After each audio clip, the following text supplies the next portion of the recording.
കാന വെട്ടുന്നതുമായി ബന്ധപ്പെട്ട തർക്കത്തെ തുടർന്ന് അയൽവാസി വയോധികയെ മർദ്ദിച്ച് പരിക്കേൽപ്പിച്ചു. വണ്ടിപ്പെരിയാർ വാളാടി മേപ്പരട്ട് മണ്ണാറക്കൽ വീട്ടിൽ ലളിത ഭാസ്കരനാണ് മർദ്ദനമേറ്റത്. മർദ്ദനത്തിൽ വാരിയെല്ലിന് പരിക്കേറ്റ ലളിത മുണ്ടക്കയം സ്വകാര്യ ആശുപത്രിയിൽ ചികിത്സയിലാണ്. റെയിൻബോ ന്യൂസ് വാർത്തകൾ നിങ്ങൾക്കായി അവതരിപ്പിക്കുന്നത് ആഭരണങ്ങൾ KG's Jewelry, കോട്ടയം കട സിൻസ് 1950. പരിശുദ്ധ സ്വർണം വിശ്വസ്ത കരങ്ങളിലൂടെ.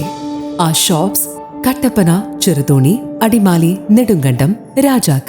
കഴിഞ്ഞ 3 ദിവസം മുമ്പാണ് കേസിനാസ്പദമായ സംഭവം ഉണ്ടാകുന്നത്. വണ്ടിപ്പെരിയാർ വാളാടി മേൽപ്പുരട്ടിൽ മണ്ണാറക്കൽ വീട്ടിൽ ലളിതയും ഭർത്താവ് ഭാസ്കരനും തനിച്ചാണ് താമസിക്കുന്നത്.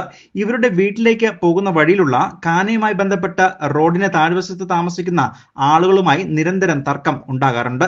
എന്നാൽ കഴിഞ്ഞ 3 ദിവസം മുൻപ് നടന്ന തർക്കത്തിൽ അയൽവാസിയായ ഓട്ടോറിക്ഷ തൊഴിലാളിയായ രാമരാജ് വയോധികയെ മർദ്ദിച്ച് പരിക്കേൽപ്പിക്കുകയായിരുന്നു. തുടർന്ന് ലളിതയും ഭർത്താവും വണ്ടിപ്പെരിയാർ പോലീസിൽ വിവരം അറിയിക്കുകയും ചെയ്തു. പിന്നീട് ഇവർ പോലീസ് സ്റ്റേഷനിൽ എത്തുകയും മർദ്ദനമേറ്റ കാരണത്താൽ പോലീസ് വണ്ടിപ്പെരിയാറിലെ സഹകരണ ആശുപത്രിയിൽ ലളിതയെ പ്രവേശിപ്പിക്കുകയും ചെയ്തു. ആശുപത്രിയിൽ എത്തിച്ചപ്പോഴാണ് വാരിയെല്ലിന് പരിക്കുള്ളതായി അറിയുന്നത്. തുടർന്ന് ലളിതയെ വിദഗ്ധ ചികിത്സയ്ക്കായി മുണ്ടക്കയം സ്വകാര്യ ആശുപത്രിയിൽ പ്രവേശിപ്പിക്കുകയും ചെയ്തു. എൻ്റെ വീടിനകത്ത് മതൽക്കെട്ടിനകത്ത് നിൽക്കുമായിരുന്നു.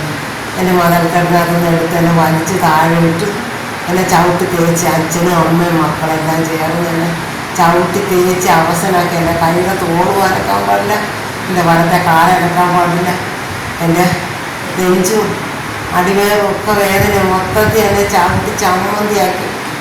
നാട്ടുകാരായ ഞാൻ എന്ത് പറയുന്നു? നമ്മൾ വീട് പണി തുടങ്ങിയപ്പോൾ മുതൽ അന്ന് മുതൽ 2 കൊല്ലമായി പുറമെ അതിനെ ഭീഷണിപ്പെടുത്തിക്കൊണ്ട് നടക്കണം. അടിക്കുമ്പോൾ വലിയ ഒന്നും പറഞ്ഞു ഇതെല്ലാം സാധിച്ചു ചെയ്ത് ഉടനെ കുറഞ്ഞു കൊടുത്തു. ഇപ്പം എൻ്റെ ദേഹോദരം ചെയ്ത് എൻ്റെ 6-ാം മരുന്ന് എല്ലി എല്ലാം ഒടിച്ചിട്ടേക്കുക. വേദന കൊണ്ട് കിടക്കുകയാണ്. കഴിഞ്ഞ കുറെ നാളുകളായിട്ടുള്ള ഈ പ്രശ്നങ്ങൾക്ക് ഇതുവരെ പരിഹാരം കാണാൻ കഴിയാത്ത സ്ഥിതിയാണ് നിലനിൽക്കുന്നത്. പോലീസും കേസെടുത്ത് അന്വേഷണം നടത്തിയില്ലെന്നും ഇവർ പറഞ്ഞു. വയോധികയെ മർദ്ദിച്ചതിൽ രാമരാജനെതിരെ കേസെടുത്ത് അറസ്റ്റ് ചെയ്യണമെന്നും ഇതോടൊപ്പം ബന്ധപ്പെട്ട അധികൃതർ സ്ഥലം സന്ദർശിച്ച് സ്ഥലവുമായി ബന്ധപ്പെട്ട തർക്കത്തിന് പരിഹാരം കാണാനുള്ള നടപടി സ്വീകരിക്കണമെന്നും ലളിതയും ഭർത്താവും ആവശ്യപ്പെട്ടു. News bureau, Vandiperiyar.